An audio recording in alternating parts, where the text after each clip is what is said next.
In a labyrinth of silent corridors beneath the streets of ancient Rome, there are walls scratched with fragments of faith. Faded frescoes of fish. Simple carvings of anchors. A shepherd with a lamb on his shoulders. These are among the earliest marks left by followers of Jesus Christ, long before any carved wooden cross. For nearly 3 centuries, Christians were hunted, beaten, arrested, and executed by the powers of the Roman Empire. Their faith was outlawed. Their gatherings forbidden. Their meetings could cost them their lives. And yet, in the shadows of catacombs, they left symbols etched in stone, symbols that spoke of belief without revealing names, birthplaces, or faces. But strikingly, the one image that would later define Christianity across the world is almost completely absent. The cross, the very instrument on which Christ was executed, is nowhere to be found in the earliest Christian art. So, if the cross was not their sign, what was? If the earliest believers refused to paint or carve the very thing they believed was central to their salvation, what were they hiding from, and why? This investigation takes us into those hidden burial chambers beneath Rome, into fragments of texts and symbols, and into the silent language forged by believers who could not speak their faith aloud. Because buried alongside the bones of the ancient dead are clues to a story long overlooked, and a truth that begins not with a cross, but with images that at first seem ordinary, simple, even familiar. Today, the cross crowns cathedrals. It hangs from necks. It stands above city skylines from Rome to Jerusalem. It is printed on Bibles, carved into altars, traced across foreheads. It is, without question, the most recognized symbol of Christianity on earth. But it was not always so. In the earliest surviving Christian art, in the burial chambers beneath Rome, in inscriptions scattered across the Mediterranean, the cross is strikingly rare. Instead, we find fish, anchors, shepherds, vines, doves, symbols that whisper rather than declare. Archaeologists working in the catacombs of Rome have catalogued thousands of early Christian images dating from the 2nd and 3rd centuries. Frescoes of a young shepherd carrying a lamb. Etched anchors marking graves. The Greek word for fish, iota chi theta upsilon sigma, scratched discreetly into plaster. But explicit crucifixion scenes? Almost non-existent before the 4th century. This absence forces a question. The cross was the central event of Christian preaching from the very beginning. The Apostle Paul the Apostle wrote in the 1st century that he proclaimed Christ crucified. He even said he would boast in the cross. The theology was there. The message was there. So why wasn't the image?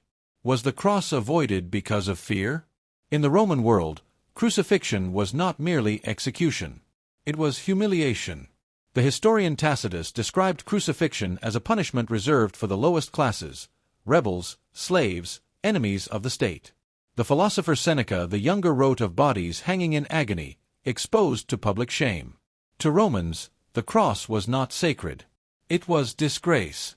If you were part of a small, illegal religious movement, meeting before dawn, whispering prayers, risking arrest, would you carve the instrument of your leader's execution into public stone? Or was it more than fear? Was the cross, in the earliest decades, still too raw, too recent, too bound to trauma? The first Christians believed the crucifixion had happened within living memory. Some among them may have known eyewitnesses. The cross was not yet a distant theological emblem. It was an event.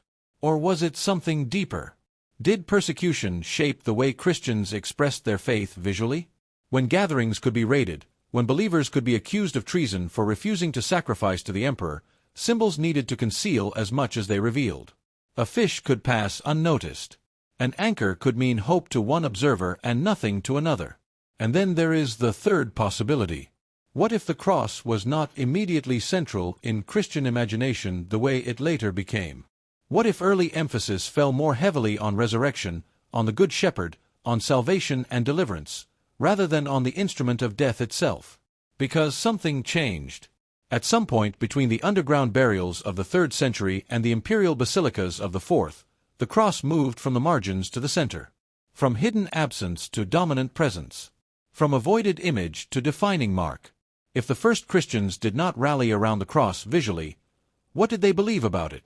Was its silence strategic, cultural, theological, and more importantly, what shifted the balance? Because history records a turning point. A political transformation that altered the fate of Christianity forever. We will come back to that moment. But first, we need to understand the language of symbols that came before the cross, the quiet signs that allowed believers to survive when survival itself was uncertain. Beneath the streets of Rome, below the noise of traffic and the weight of modern stone, lies a network of tunnels stretching for miles. The Catacombs of Rome. Narrow corridors cut into volcanic rock. Walls lined with burial niches. The air cool. The ceilings low. In the 2nd and 3rd centuries, these passageways became resting places for thousands of Christians.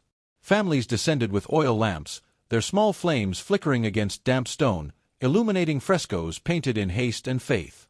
These walls are not silent. They speak in symbols.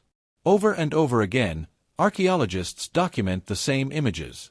A fish, carved simply, sometimes alone, sometimes paired with loaves of bread. An anchor, etched into plaster above a grave. A shepherd, young and calm, carrying a sheep across his shoulders. Doves with olive branches.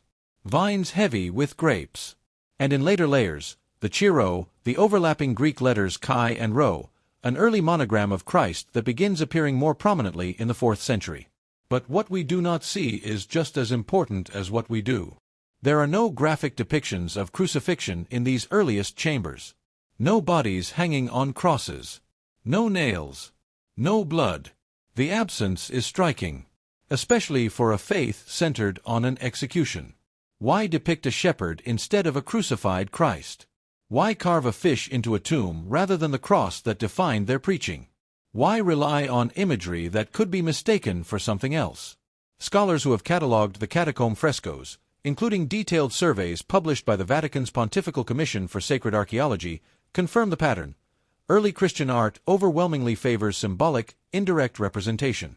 Narrative scenes are rare. Explicit crucifixion imagery is even rarer before the 4th century. The evidence is physical. It is measurable. It is carved into stone. But that's not the strangest part. In some of the earliest carvings, the figure understood to represent Jesus is not shown in agony. He is young, beardless, standing upright, carrying a lamb.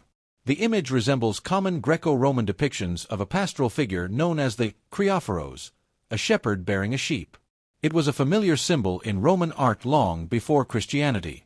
And yet, Christians adopted it. Why? Why choose an image that blends in with the surrounding culture instead of one that confronts it? If the crucifixion was the central event of salvation, why emphasize rescue instead of execution? Why focus on guidance, protection, and care, rather than suffering?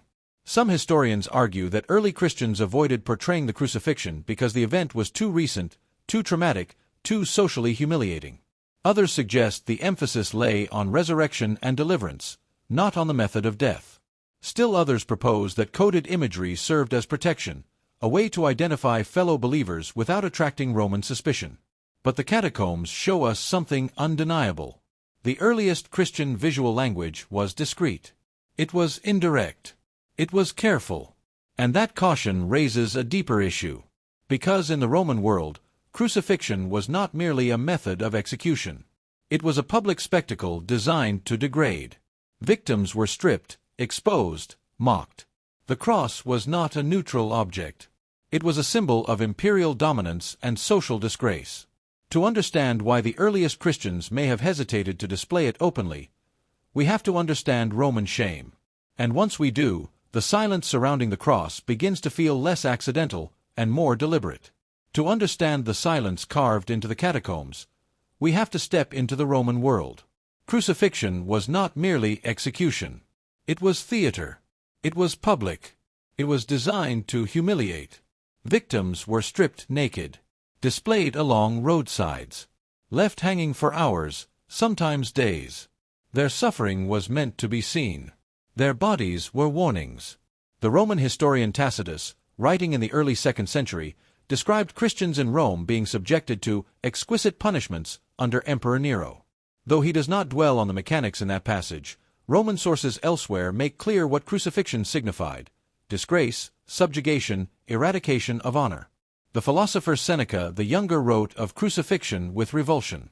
In one letter, he describes seeing victims nailed in different positions, some impaled, some stretched out, their arms extended. He calls it the most miserable of deaths. In Roman law and culture, it was reserved for slaves, rebels, pirates, the lowest classes and enemies of the state. Citizens were almost never crucified. The cross was not sacred wood. It was an emblem of state terror. To speak of a crucified leader in the Roman world was already scandalous. To display the instrument of his execution would have been even more shocking. Now imagine being part of a small underground community in the 2nd century. You gather before sunrise. You share bread and wine in private homes. You bury your dead in hidden chambers beneath the city. Rumors circulate that Christians practice forbidden rites. Arrests happen without warning. And the man you call Lord was executed as a criminal. Would you carve that execution device above your door? Would you wear it around your neck? For the first Christians, the cross wasn't jewelry. It was a death sentence. Displaying it openly could attract suspicion. It could signal allegiance to someone Rome had condemned as a threat. It could invite investigation. Fear, then, offers one explanation. But is fear the whole explanation? Because here is where the evidence complicates the narrative. Even in periods when persecution was inconsistent, when it flared locally rather than empire-wide, even when certain emperors showed relative tolerance, the cross still does not dominate early Christian art. We find fish. We find anchors. We find shepherds. We find symbols of life, hope, rescue, salvation. But not the execution itself. And that forces another question. Was the hesitation purely about safety? Or was it also about meaning? Early Christian writings, including the letters of Paul the Apostle, speak boldly of the cross. Paul calls it the power of God. He acknowledges that it is foolishness to Greeks and a stumbling block to Jews, yet he proclaims it openly in text. So verbally, the cross is central. Visually, it is restrained. Why the difference? Was the cross too closely associated with shame to be turned immediately into a visual emblem? In Roman culture, honor and status defined identity. Crucifixion erased both. To transform such an object into a public sign of devotion required a profound cultural shift, one that may not have happened overnight. And here is the deeper tension. Because even when persecution eased, the cross still doesn't dominate. Even as Christian communities expanded across the Mediterranean, even as bishops organized congregations and texts were copied and circulated, the visual language remained symbolic. Indirect. Careful. Which means something else may have been shaping Christian imagery, something beyond immediate fear. To understand that possibility, we have to look closer at the symbols themselves. Because the fish carved into stone was more than decoration, and the anchor etched above a grave may have been carrying a message far deeper than it first appears. If there is one image that surfaces again and again in the underground chambers of early Christianity, it is the fish. Simple, curved, almost casual. The Greek word is ichthys. Ichthys. 5 letters. Iota. G. Theta. Upsilon. Sigma. Taken together, they form a sentence. Isis Christos Theou Ios Soter. Jesus Christ, Son of God, Savior. An acrostic. A confession of faith embedded inside an ordinary word. At first glance, the symbol seems brilliant in its simplicity. A fish was common in Mediterranean art. It would not alarm Roman authorities. But to someone who knew Greek, it carried a hidden proclamation. This has led to one of the most repeated stories in Christian memory. 2 strangers meet on a dusty road. One draws a curved line in the sand. The other completes it, forming the outline of a fish. Without speaking the name of Jesus aloud, they identify each other as believers. It is a compelling image. But where is the evidence? Historians who examine early Christian sources find no contemporary account describing this half-fish exchange. The story appears in later retellings, centuries after the period of persecution. It may reflect memory rather than documentation. So what do we actually know? Archaeological evidence places the fish symbol firmly in the 2nd and 3rd centuries. Inscriptions containing the Greek word iota chi theta upsilon sigma appear in funerary contexts. One notable example comes from the epitaph of Abertius of Hierapolis in the late 2nd century, which uses fish imagery in a way many scholars interpret as Eucharistic symbolism. In the Catacombs of Rome, fish appear in frescoes alongside baskets of bread, on carved sarcophagi, on engraved rings. And the language is unmistakably Greek, the lingua franca of the Eastern Mediterranean and of many early Christian communities. But here is where the investigation deepens. Fish symbolism did not begin with Christianity. In the broader Greco-Roman world, fish were associated with fertility, abundance, and sustenance. In Jewish tradition, fish appear in stories of provision. In the Gospels, Jesus feeds crowds with loaves and fish. He calls fishermen as disciples. After his resurrection, he eats fish with them. So when early Christians carved a fish into stone, what were they communicating? Was it a coded confession? Or was it theology in image form? Fish also became associated with baptism, believers entering the water and emerging transformed. Early Christian writers such as Tertullian, writing in the late 2nd and early 3rd centuries, refer to Christians metaphorically as little fishes born in water after Christ. And then there is the Eucharist, bread and fish depicted together in burial art, perhaps pointing to sacred meals shared in secret gatherings. So which meaning came first? Was the fish primarily a covert identifier, born out of fear? Or was it a layered symbol, rich with scriptural resonance, adopted because it expressed salvation, nourishment, and life? And that changes how we read it. If the fish was primarily a survival code, it suggests early Christians were operating in constant concealment. If it was primarily theological, it suggests their visual imagination centered not on execution, but on sustenance and rescue. The truth may lie somewhere in between. A symbol subtle enough to avoid suspicion, yet powerful enough to declare faith. But if the fish carried both code and confession, then perhaps the same could be true of the other symbols etched into those walls. Because the next image, carved quietly above countless graves, looks even more ordinary. An anchor. And it may hold the next piece of this investigation.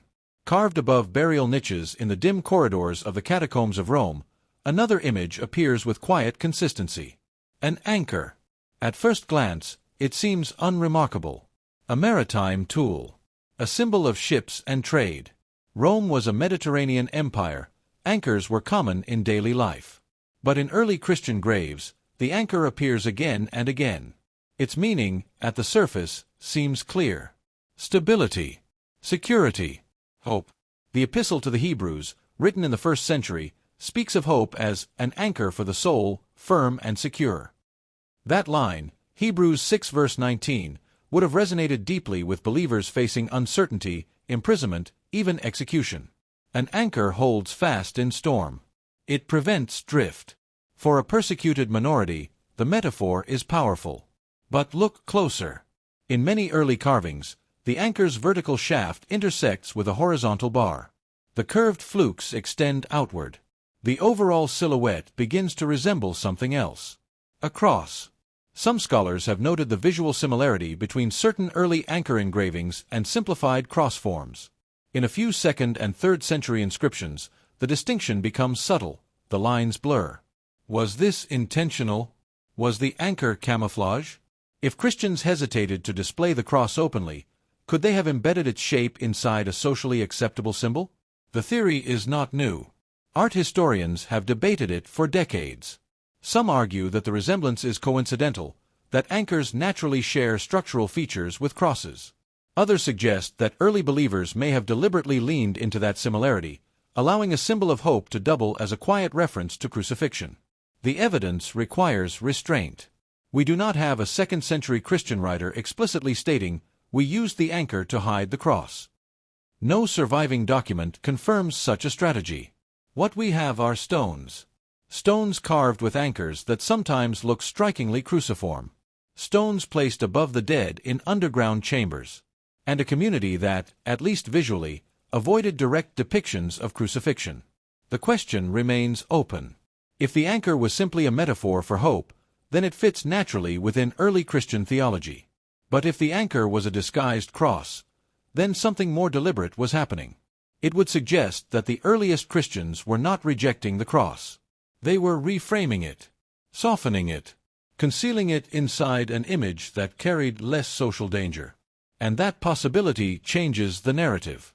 because it would mean the cross was present from the beginning, just not publicly displayed. If the anchor was a hidden cross, it suggests they weren't rejecting the cross, they were hiding it. But theories require testing. To evaluate that idea, we must examine another recurring image in the catacombs, one that appears even more frequently than the anchor. A young shepherd, upright, carrying a lamb. And in that image, we may find an even clearer answer to how early Christians chose to represent their faith, and why. Walk deeper into the burial chambers beneath Rome, and another image emerges, again and again. A young man, beardless, standing upright, a sheep draped across his shoulders. This figure is widely understood to represent Jesus Christ. But he does not resemble the crucified Savior familiar to later centuries. There are no wounds, no crown of thorns, no cross. He appears calm, almost gentle, a pastoral figure in simple tunic, often surrounded by trees or sheep. This image, known as the Good Shepherd, appears prominently in 3rd century frescoes within the catacombs of Rome. It is among the earliest surviving visual representations of Christ. And here is where the investigation sharpens. Because this shepherd did not originate in Christianity. In Greco-Roman art, there was already a familiar motif, the Kriophoros, the ram-bearer. Most famously associated with Hermes, this image depicted a youthful figure carrying a ram across his shoulders, symbolizing protection, sacrifice, or pastoral care. The resemblance is striking. The posture, the lamb, the serenity. Were early Christians borrowing pagan imagery? Or were they repurposing it, subverting it, transforming a known cultural symbol into a declaration of faith? If you were part of a marginalized community, hiding your gatherings, would you choose an image that blended into the surrounding culture, one that could be mistaken for common art? The Good Shepherd allowed early Christians to depict Christ without confrontation. It emphasized care over suffering, rescue over execution, guidance over humiliation. But why avoid the suffering Christ? Was crucifixion still too raw, too closely tied to disgrace in Roman society? Was the resurrection, the triumph over death, more central in the imagination of believers who faced mortality daily? Or was theology still taking visual shape, still searching for imagery that captured mystery without inviting danger? Textually, Christians proclaimed a crucified Lord. Visually, they portrayed a living shepherd. That tension is not accidental. Imagine needing hope more than horror while hiding underground. Imagine lowering a loved one into a stone niche in a dim corridor lit by oil lamps. Would you paint their resting place with an execution scene, or with an image of rescue? The Good Shepherd promises protection beyond death. It promises return. It promises that suffering is not the final word. And that promise would have resonated deeply in a community that understood loss intimately. But then something happened that changed Christian imagery forever. A political shift. An imperial decision. A moment when Christianity moved from hidden corridors to public squares. And when that happened, the cross began to rise. For nearly 3 centuries, Christian symbols lived underground. Then, in the early 4th century, history shifted. His name was Constantine the Great. In the year 312 AD, Constantine marched toward Rome to confront his rival, Maxentius. The decisive clash would take place at the Battle of the Milvian Bridge. According to the Christian historian Eusebius of Caesarea, Constantine saw something in the sky before the battle, a sign above the sun, accompanied by words often translated as, "In this sign, conquer."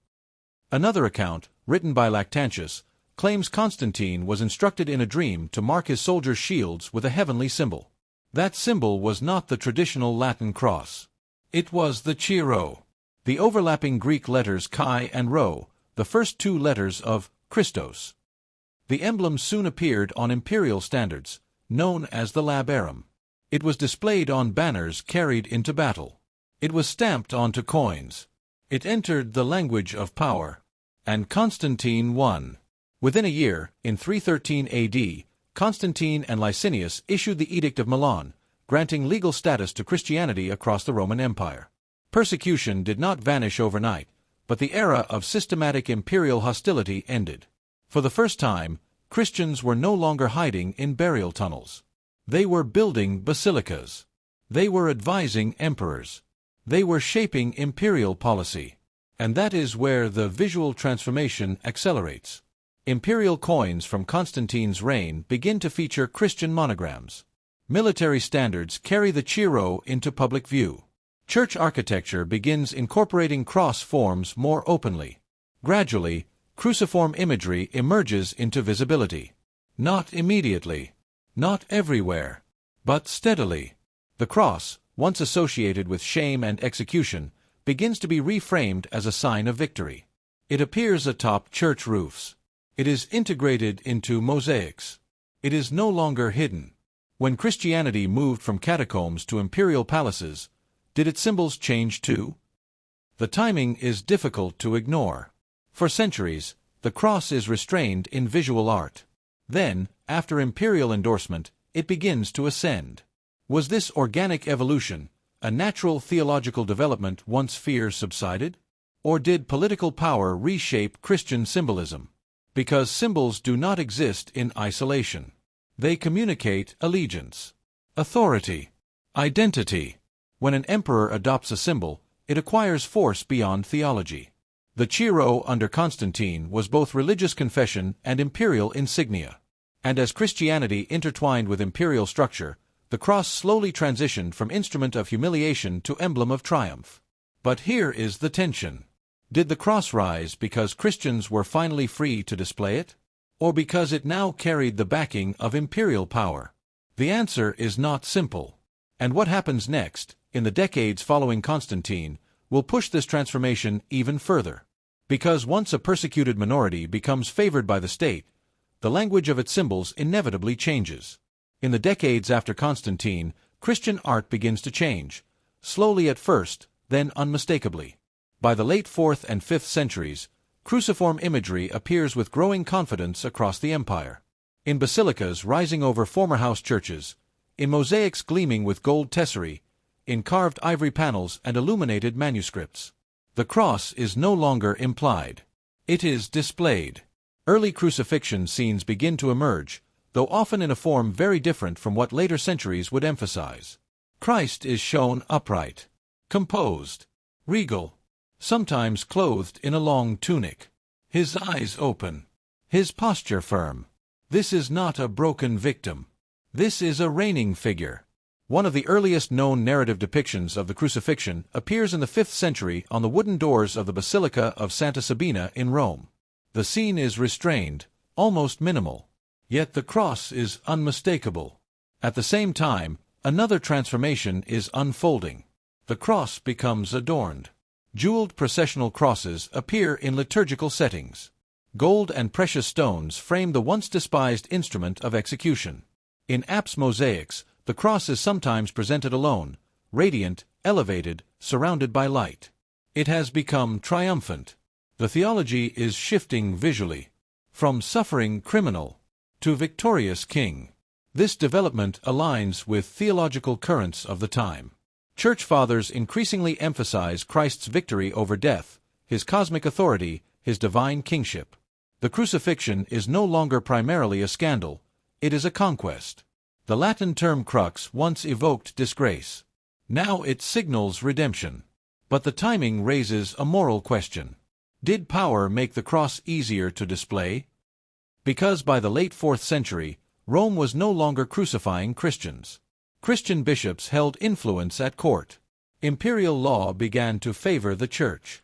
The cross, once a warning sign along Roman roads, had become a symbol carried in imperial processions. Rome wasn't executing Christians on it. They were ruling with it. That shift cannot be separated from politics. When Christianity gained legal protection, and eventually imperial favor under emperors like Theodosius I, the risk attached to the cross diminished. The instrument of shame was reframed within a culture that now identified itself as Christian. Yet the deeper transformation is psychological. It is one thing to worship a crucified Savior in secret. It is another to proclaim him openly in marble and gold. The cross ascends not only because theology matures, but because public identity changes. Symbols, once cautious, become confident. But that leaves one uncomfortable question. If the cross became dominant only after Christianity gained power, what does that say about the earlier silence? Was the restraint purely about survival? Or did the earliest Christians understand the cross differently than later generations would? To answer that, we must return to the beginning, to the tension between text and image, between preaching and carving, between belief and display. Because the story of the cross is not just about art. It is about how faith adapts under pressure, and how power reshapes memory. By now, the pattern is clear. In the first 3 centuries, there is visual restraint. There is symbolic substitution. There is a striking absence of crucifixion scenes. The evidence is not speculative. The earliest Christian art, in the catacombs of Rome and other burial sites across the Mediterranean, overwhelmingly emphasizes resurrection, salvation, deliverance. Jonah emerging from the fish. Daniel unharmed in the lion's den. The Good Shepherd carrying the lost sheep. Images of rescue. Images of survival. Explicit crucifixion imagery, by contrast, is rare before the 4th century. When it appears, it is restrained. Layer that with cultural context. In Roman society, crucifixion was associated with disgrace, public stripping, mockery, prolonged suffering. The cross was a state weapon, and Christians were a marginalized minority operating within that culture. So yes, there was early reluctance to depict it. But reluctance does not automatically mean suppression. Because here is the complication. Long before Constantine, long before imperial favor, long before jeweled crosses adorned basilicas, Christian writers were already speaking boldly about the cross. Enter Paul the Apostle. Writing in the mid-1st century, decades before the catacombs were carved, Paul makes the crucifixion central to his message. In his letter to the Galatians, he writes, "May I never boast except in the cross of our Lord Jesus Christ."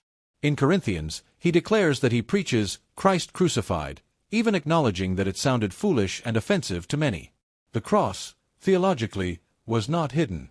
It was proclaimed. So we face a tension. They preached it, but they did not depict it. Why? Was it a divide between private conviction and public visibility? Was the cross embraced spiritually but avoided artistically because its visual form carried stigma too powerful to overcome?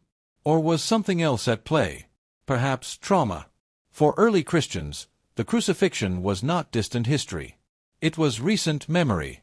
Within living generations, believers may have known people who had seen crucifixions along Roman roads. The wounds were fresh, and visual art freezes a moment in permanent display. To carve the crucifixion into stone is to relive it repeatedly. Did early Christians prefer to focus on victory rather than violence? Did they center their communal memory on resurrection because it offered hope in persecution? Or was the absence strategic, a calculated choice to avoid unnecessary danger while remaining faithful in doctrine?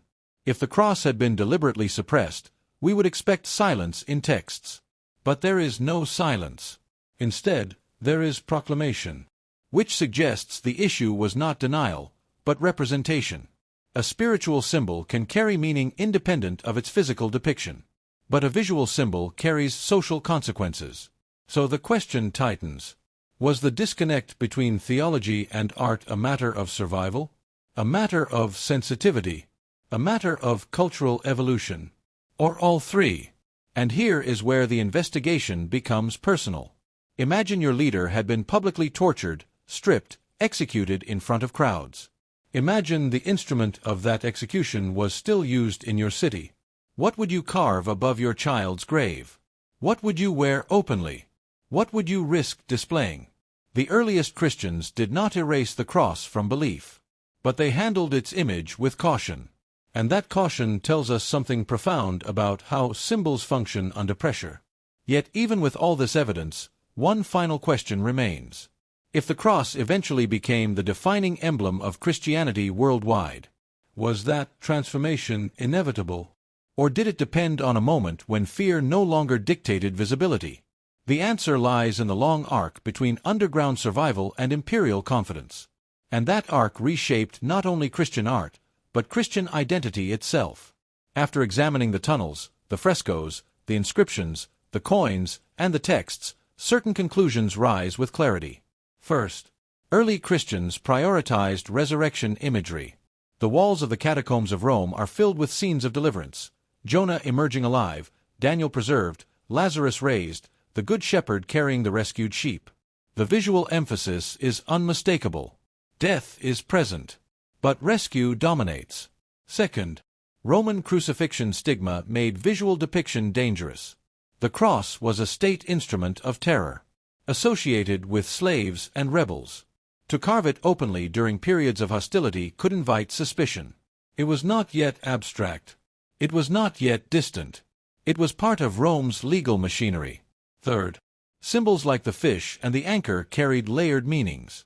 The Ichthys functioned as confession, nourishment imagery, baptismal metaphor, and possibly quiet identification. The anchor evoked Hebrews 6 verse 19, hope secured beyond death, and may, in some cases, have visually echoed the cross without displaying it directly. The Good Shepherd drew from familiar Greco-Roman motifs while proclaiming care and salvation. These were not empty decorations. They were compressed theology. Fourth, after legalization, imagery shifted dramatically. Under Constantine the Great and his successors, Christian symbols moved from burial chambers to basilicas. The Chi-Rho entered imperial standards. Cross forms appeared publicly. By the 5th century, crucifixion scenes emerged in carved doors and mosaics. The cross, once restrained, was reframed as victorious. Fifth, the cross became public when fear subsided. When Christianity no longer faced systematic imperial suppression, the social cost of displaying the cross diminished. What had once signaled disgrace could now proclaim triumph. Power altered perception. But we must be careful here. This wasn't a conspiracy. There is no surviving document revealing a coordinated effort to hide the cross. No decree instructing artists to avoid it. No secret council suppressing imagery. Nor was it simple. The evidence points to something more human. It was survival. A minority navigating a hostile environment. It was theology. A faith emphasizing resurrection and hope while still proclaiming crucifixion in text. It was culture. A community interpreting a symbol shaped by Roman shame and gradually redefining it. And possibly, strategy. A measured decision to communicate belief in ways that protected lives without abandoning conviction. The transformation of the cross was not a sudden invention. It was a slow recalibration. From humiliation to honor. From execution device to emblem of redemption. And that shift reveals something larger about how belief adapts under pressure. Symbols are not static. They respond to context. They absorb fear. They absorb power. And they change as communities change. But one final question remains. If the cross required safety to become visible, what does that tell us about the courage and caution of the first believers who chose instead to carve fish into stone? For nearly 3 centuries, Christians whispered their faith beneath the earth. They gathered before dawn. They buried their dead in narrow corridors carved from stone. They prayed in silence while the empire above them moved on, unaware. They carved fish into stone. They etched anchors into tombs. They painted shepherds on damp walls inside the catacombs of Rome. They proclaimed in letters the power of the cross, as Paul the Apostle had written generations earlier, yet in their earliest art they handled its image with restraint. And they avoided the symbol that would later define them. Pause. History tells us what happened next. An emperor, Constantine the Great, claimed to see a sign in the sky before battle. The Chi-Rho rose on imperial standards. Churches replaced house gatherings. Basilicas rose where executions once stood. The cross moved from whispered theology to public architecture.